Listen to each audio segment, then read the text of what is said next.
Que tal, como están? Benvidos un mércores máis a Vigo a debate. O vindeiro sábado, 17 de maio, celebramos o Día das Letras Galegas e por eso queremos traer este programa hoxe a situación da nosa lingua, a situación da lingua galega. E acompáñanos neste Vigo a debate o director de Xerais, Fran Alonso. Benvido, moitísimas gracias por acompañarnos. Hola, moi boas. Borxa González, que é divulgador e ademais a través das redes sociais podedes seguilo na conta Orgullo Galego. Borxa, benvido. Boa tarde. E temos tamén a Sendia Alonso, que é o director da Coordinadora Semente, que é unha escola na nosa cidade tamén, un círculo de escolas que traballan con lingua vehicular en galego. Sendi, benvido, moitísimas grazas. Boa tarde, moitas grazas. Primeiro de todo, preguntarvos un pouco cal crendes que é a día de hoxe a situación que temos co galego? Bueno, a situación é moi evidente, a situación é entre dramática e caótica. O sea, a nivel de falantes, de crianzas falantes, de adultos falantes, descendeu en todos os rangos de idade, co cal, a nivel xeral, a nivel particular, en Vigo, pois se cadra ainda máis acentuado, non? Creo que a situación é desastrosa. É un momento, eso, se cadra de emerxencia lingüística, podríamos decir, porque estamos a piques de movernos aí entre ser unha lingua morta, tipo latín, ou unha lingua que sexa de uso habitual, como foi a toda agora. Realmente a situación é dramática e ademais é unha situación, falo a nivel de falantes, non? Que acabamos en moi poucos anos, ou seja, na marxe duns 100 anos pasou de ser unha lingua hexemónica no conxunto da poboación a ser residual, xa entramos en moitas idades e é curioso porque nun contexto tan complexo, non? Si que a lingua galega está gañando estatus noutros espazos, entón estamos aí cabalgando, non? En dúas situacións ben distintas. Bueno, creo que non é unha situación, digamos, non é unha apreciación subxectiva, non? É dicir, están aí os datos e os datos falan do que está acontecendo, que é unha diminución xigantesca e ademais moi precipitada nos tramos de idades máis novos, é dicir, na xente máis nova, nos nenos, nos adolescentes e na xente máis nova hai unha diminución moi forte, non? E iso, evidentemente, é produto do desleixo da planificación lingüística que se produciu ao longo de todos estes anos. Realmente é produto de deixar a situación tal e como está, non? Desa suposta paz lingüística que realmente non é máis que deixar esmorecer o galego, non? Eu con todo son optimista, creo que todas as situacións son revertibles, aínda que son moi complexas de revertir e requiren un esforzo moi importante e unha planificación moi seria ao longo do tempo. Daba un pouco as claves, Fran, de como temos chegado ata aquí. Sí, claramente. Sí, a situación non aconteceu dunha hora para outra, entonces sí que é certo, moitas veces, cando queres eliminar o que a administración considera un problema lingüístico, bueno, pois, en vez de buscar unha posible solución, bueno, deixar ir, e chega un momento que, claro, que vai tanto que prácticamente desaparece. Entonces, a planificación lingüística é, pois, prácticamente nula, non hai que facer grandes cousas, o sea, non vou facer nada para eliminar o galego, non, simplemente me quedo aí, que vai pasando o tempo, cada vez hai menos falantes, non axudo, non apoio, non boto unha man para que a cousa vaya para adiante e, evidentemente, a situación por si sola non se reverte, ao contrario. E que, de feito, bueno, hubo ao longo de varios séculos houve medidas e traballo planificado, non, para chegar á situación que temos hoxe, non? Pero a situación non é peor é porque tamén a nivel galego a meirande parte da sociedade, non, si que ten unha visión positiva do idioma, hai un activismo lingüístico cada vez máis potente que tamén bueno, digamos que axudou un pouco a frear esa caída en picado, non? Pero para iso precisamos planificación política en todos os ámbitos, pero que non vaya de 4 anos en 4 anos, sino xa cunha vista longa e ademais en distintos ámbitos, non? Por que Vigo tense convertido na cidade? Por que crendes que Vigo é a cidade na que menos galego se fala? Bueno, son causas difíciles de determinar, pero eu creo que hai unha serie de causas nas que confluen. A primeira é que a cidade, digamos, máis grande de Galicia, polo tanto, a que aglutina, digamos, a cultura urbana de forma mayoritaria, non?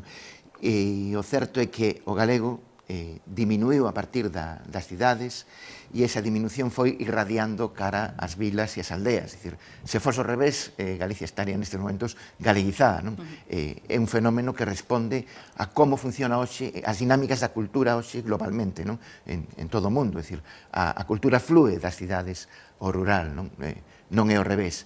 E iso é o que provoca ese proceso desgalizador. Vigo, como o ser a cidade máis grande, ten máis potencia nese proceso desgaleguizador. Non? E logo, evidentemente, tamén hai outros factores, non? Outros factores. É dicir, a mí me parece moi importante, por exemplo, intentar integrar toda a inmigración latina, non? Creo que é moi relevante porque é un tipo de inmigración que ten unha lingua coa que se sinte cómoda e que non sinte esa necesidade de integración, non? Eu creo que hai que facer un esforzo de integrar a esa xente que ademais en moitos casos son herdeiros de galegos que no seu día emigraron tamén, non? E outros moitos factores, lógicamente, tamén, non? Eu, cando cheguei a Vigo no ano 2008, lembro que unha das miñas primeiras experiencias laborais fora unhas prácticas como integrador social nun centro de día. Daquelas, pois, tivera contacto con moita xente que principalmente tiñan 80 e pico, 90, incluso 100 anos, non? E que eran de Vigo, de aquí, naceran aquí. E falando con eles sobre o tema do idioma, preguntaba xeo, vos cando erades cativos, aquí en Vigo falaba todo o mundo galego ou era como agora? Decía, cando era cativo falamos a principios do século XX, aquí todo o mundo falaba galego. Pero claro, logo xa, cando empezou a chegar a industria, empezou a vir xente de outras zonas de Galicia, e, había a mentalidade de que o galego xa pertencía a un mundo bello que se estaba deixando atrás, non? Entón, claro, moita xente que falaba galego na intimidade, pois comezou a falar en castelán públicamente, non? Na rúa, e tamén a educar os seus fillos en castelán, porque había tamén eses presuizos que foron inoculados durante moito tempo. Entón, eu creo que aí puido ser un dos momentos nos que o idioma comezou a ir para atrás, non? O sea, ten uns factores moi profundos, non? Que non obedece a algo concreto. E logo tamén concordo na cuestión de migración latina, que claro, eu coñezo xente latina que está aprendendo o galego, non? Pero tamén, digo eu, se eles chegan aquí e ven que a propia cidadanía non aprende galego, non lle podemos tampouco non exixir a eles que fagan o que nós non facemos. E con todo, como é xente tamén que non foi educada en presuizos contra o galego, por moitas veces xa son os primeiros que por vontade propia intentan dar ese paso, non?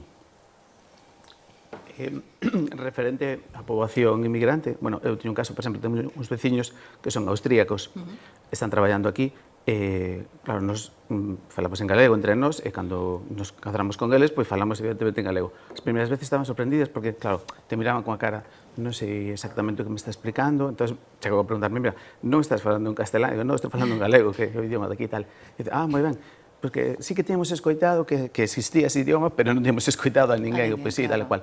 Entonces, eles, a día de hoxe, falan conmigo en castelán e meten 3 palabras en galego, pero enténdenos perfectamente, quero dicir, eles non teñen ningún tipo de barreira, de decir, non, aquí eu veño a Galicia, solamente vou falar en castelán, non? Pode falar tamén o idioma noso, eles teñen totalmente asumido, e a día de hoxe, iso, fan un pequeno esforzo de intentar falar como a nós.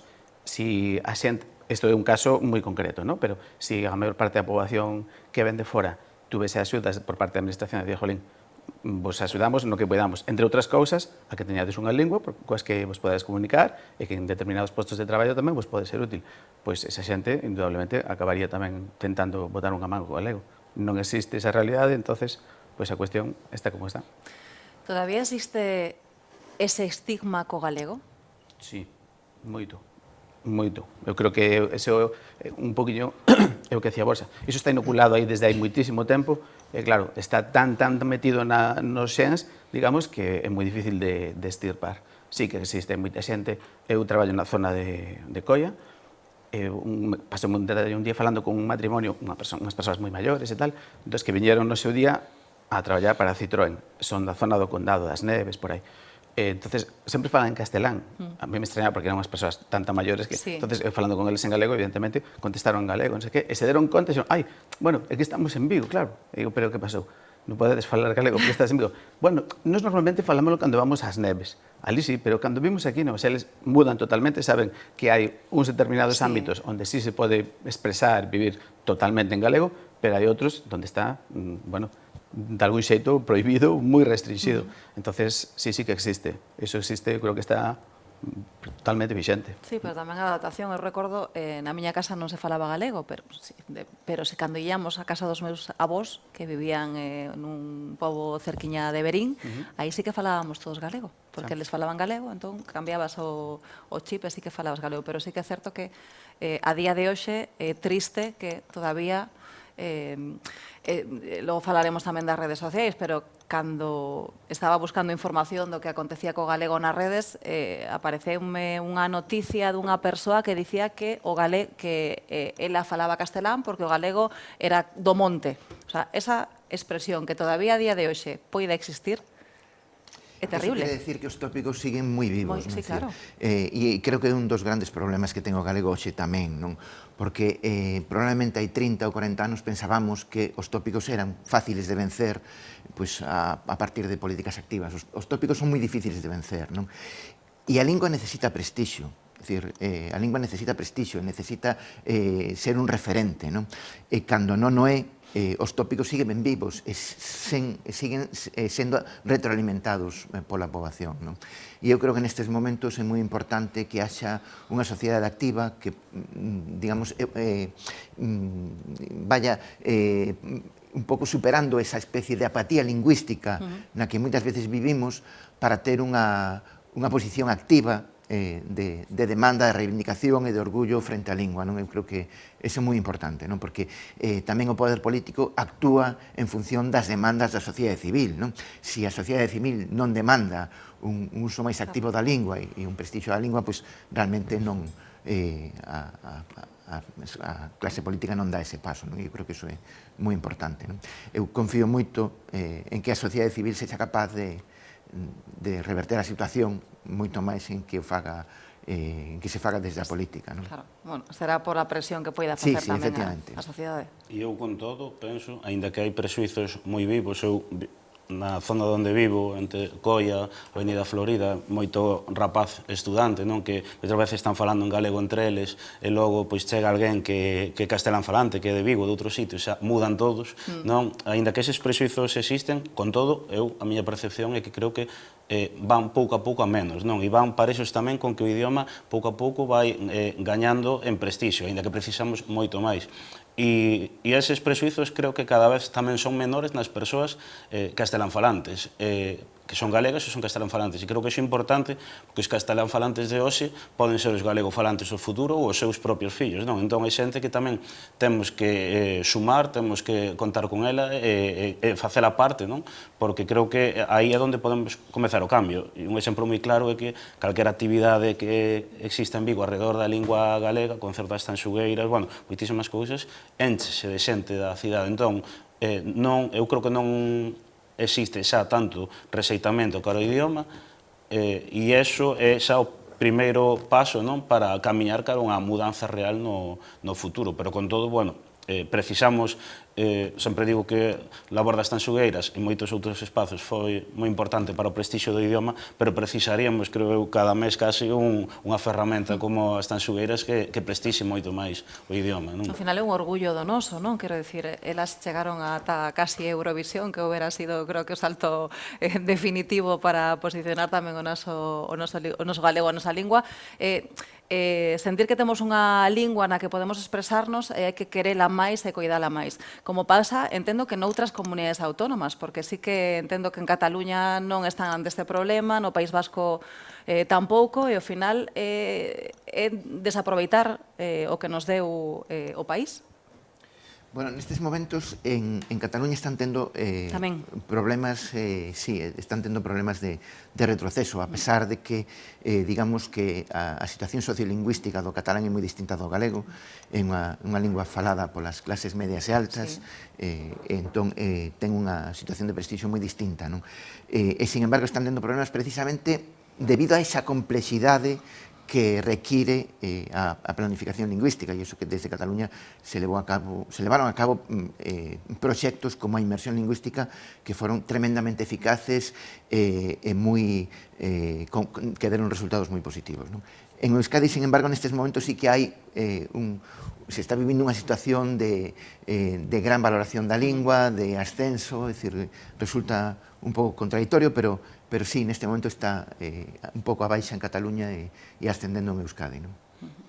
E precisamos tamén ferramentas, non, que acheguen o galego tamén no campo do entretemento, do ocio e de outros espazos, non? Porque eu que, bueno, teño a sorte de poder, mediante o Orgullo Galego, traballar impartindo charlas nos institutos, vexo que moitas veces a única vía que teñen para recibir a lingua galega na actualidade son as clases en galego. Sí.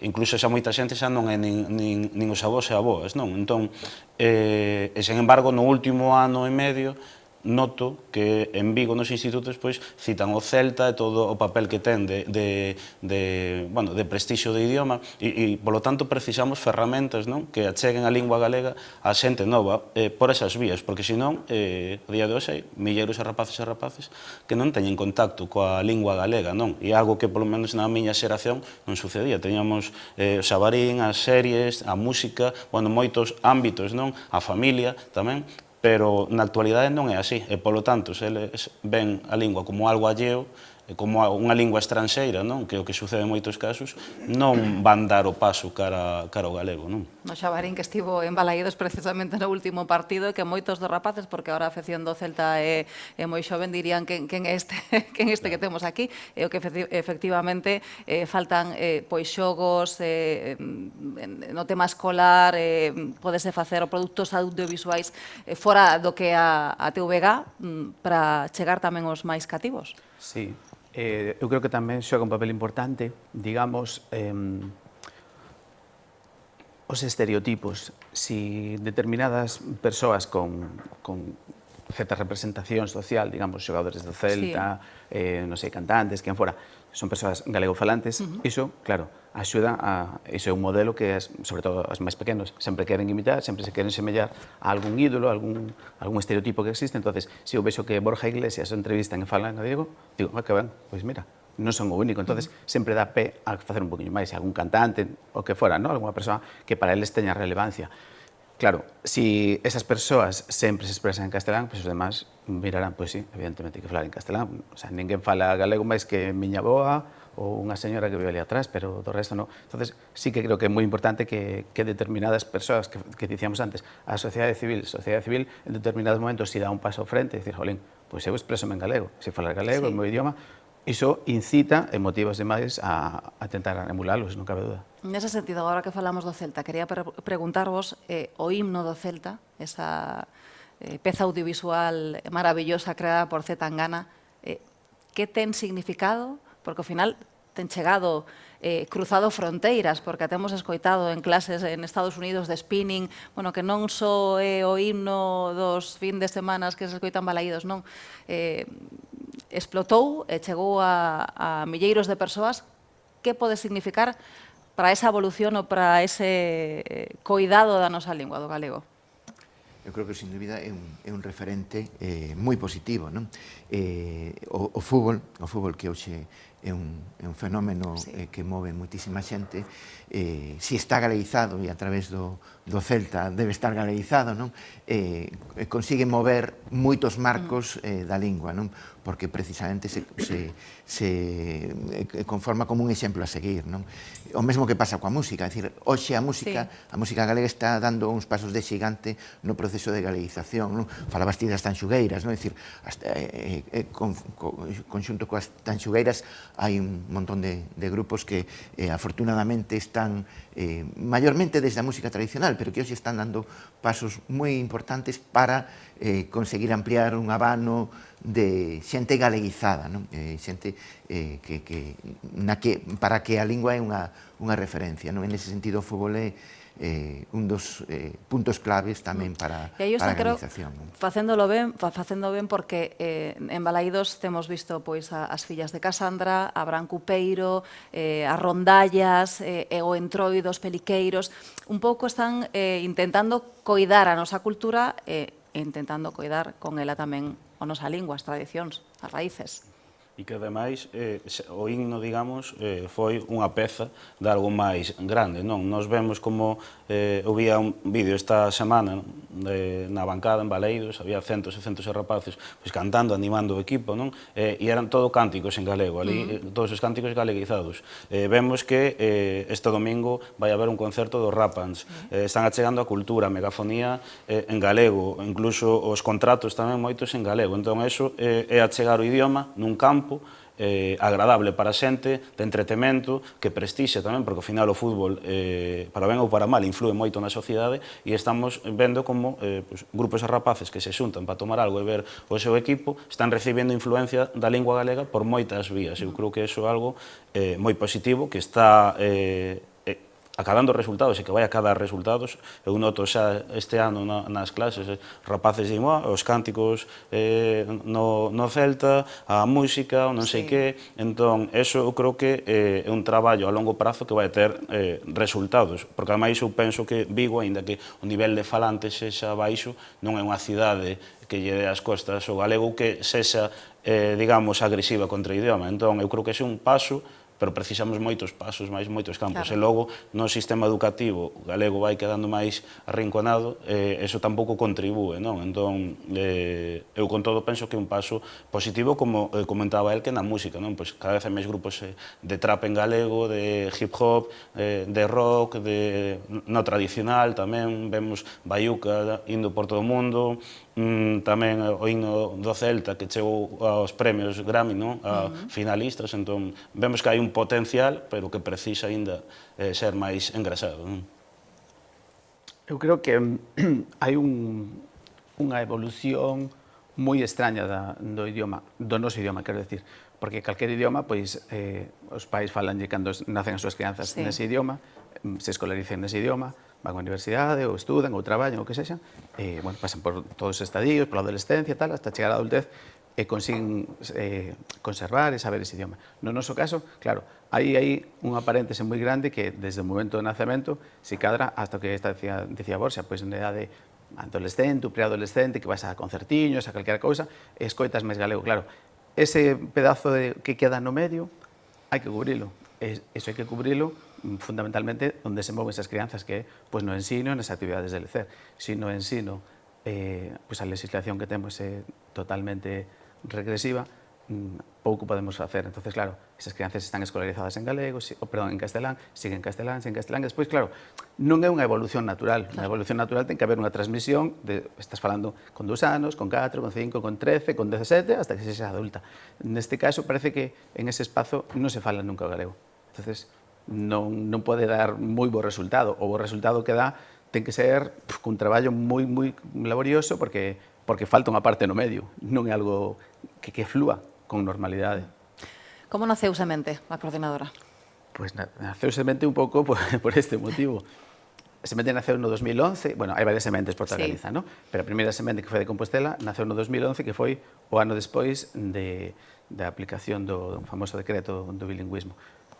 Xurdiu, pois, como contrapunto a iso. O sea, o decreto do bilingüismo que foi retraer, eliminar toda resquicio do galego do sistema educativo, reducindo o 33%, e Semente considerou que cando menos o ideal sería o punto anterior, que era o 50% das asignaturas. Entonces, a partir de aí, pois un grupo de familias autoorganizáronse e dixeron, bueno, nos queremos un sistema educativo para que as nosas crianzas puedan vivir, medrar, e ser como calquera outras, en galego. E a partir de aí, pois nada, eso, foron buscando un espazo, educadoras, etcétera, todo isto de xeito, eso, autoxestionado, voluntario, traballando, porque evidentemente a administración en ningún caso lles iba a botar unha man, polo menos para unha man para ir a favor, para ir hacia atrás e cadra así. Poquinho a pouco foron medrando máis, agora somos eso, 6 ou 7 en todo o país. Entendo que moi positiva a experiencia. Positivísima, moi positiva, sí. Nos somos un proxecto de inmersión lingüística en galego, donde o punto cero, o kilómetro cero, digamos, é o idioma, ¿no? Pero queremos chegar ao idioma non de calquera xeito, non nos vale, bueno, pues estamos aí escoitando, non sei que, repetidamente, non, vivindo en galego, entonces os piares que nos conducen, os camiños que nos levan hacia esa inversión lingüística, pois son a través do ecoloxismo, do feminismo, do laicismo. Procuramos ser unha escola científica, nada dogmática, cunha pedagogía transformadora, E iso todo que consigue que as nosas crianzas falen en galego, vivan en galego, porque se sinten, o sea, por exemplo, a meu fillo pequeno, nunha ocasión regalaron un monequiño que falaba en castelán.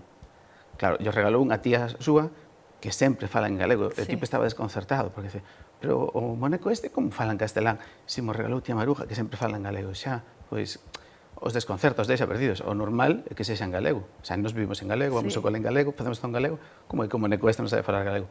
Pois é así. Pero sí, a experiencia é moi boa, fantástica. Borxa, como naceu Orgullo Galego? Pois naceu no ano 2016 en Facebook, naquel momento un pouco pois era un proxecto que para divulgar as nosas inquedanzas, non? Bueno, noso tempo libre, dun xeito, bueno, non moi planificado, que exclusivamente iba a ser para o Facebook, e tamén para poder, por outra parte, achegar o galego tamén ás novas tecnoloxías, non?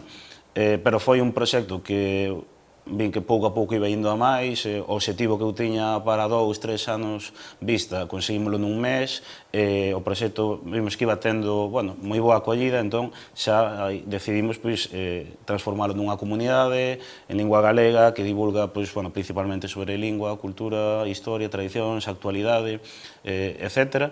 E que dende esas pois, continúa pois, medrando, chegando a máis redes sociais, dende o 2021 pois, xa está profesionalizado, non?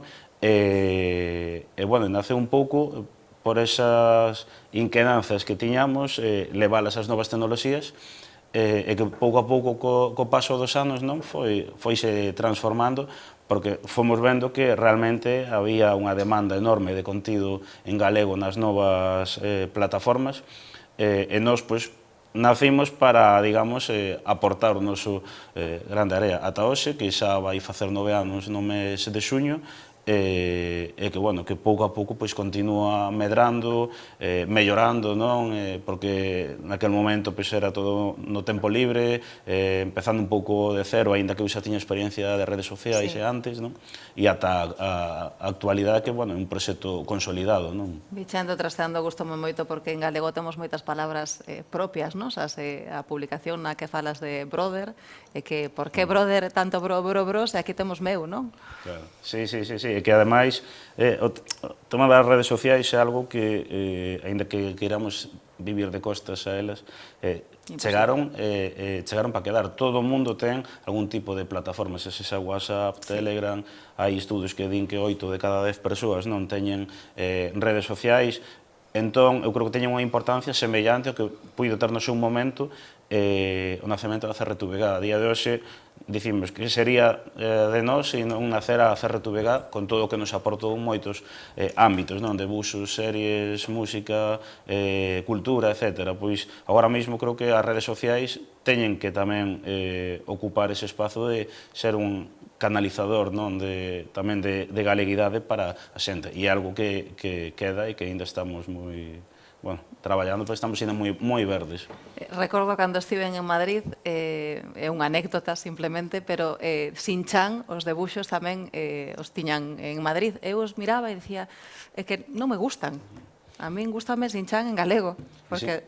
E, sin embargo, agora xa comeza a haber xeracións de rapaces que ven Son Goku en castelán, ou ano pasado estreouse, por exemplo, unha película de Doraemon en euskera no País Vasco, en catalán en Cataluña e aquí en castelán. Entón, eso é privar os rapaces de... Quer dizer, cando moitas veces falamos de bilingüismo e de igualdade, esa igualdade non existe. Porque non, estamos privando a xeracións de rapaces e rapazas de vivir eso que nos podemos vivir e de achegar esa lingua galega nese campo, non? Entón, é algo que vemos como a nos puido condicionarnos, non? A un nivel de que somos incapaces de ver certos debuxos noutro idioma que non sexa en galego, sen embargo, agora todo iso revertiuse, non? Sí, pois esperamos que poida cambiar. Xerais, ten moita historia. Sí, é verdad que ten moita historia. Pero eu, precisamente antes de falar de Xerais, quería decir que estamos diante de dous exemplos de todo o que se pode facer desde a sociedade civil, non? É dicir, no ámbito da educación, que é o caso de Semente, que é un ámbito fundamental, é dicir, se non galeguizamos desde a cuna, claro, ao final. E aquí sí que podo dar datos da experiencia de Xerais, e é que nós tiñamos un nivel de penetración moi importante en educación infantil e o decreto do bilingüismo nos barreu, completamente. E eso frenou ese proceso de galeguización que se estaba levando naquele momento, que era moi importante.